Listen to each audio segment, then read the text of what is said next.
কেউ বলতে পারবে এটা কি ভাত, কেউ বলে জল ভাত, আর কেউ বলে পান্তা ভাত।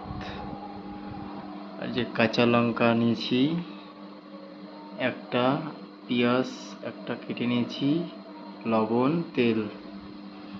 তোমরা তো জানোই যদি এই ভাতটা জল দিয়ে খাই কত টেস্ট হবে, তোমরাই জানো।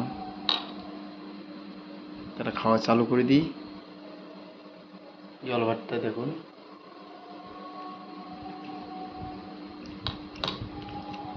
কীরকম টেস্ট হয়। আমি খাবো, আমি জানবো কীরকম টেস্ট হয়, তোমরা তো জানবেন না।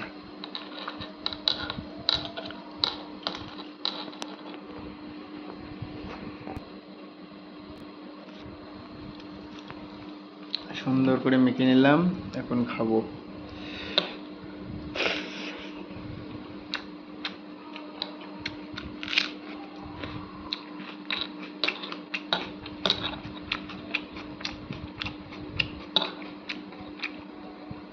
অসাধারণ টেস্ট।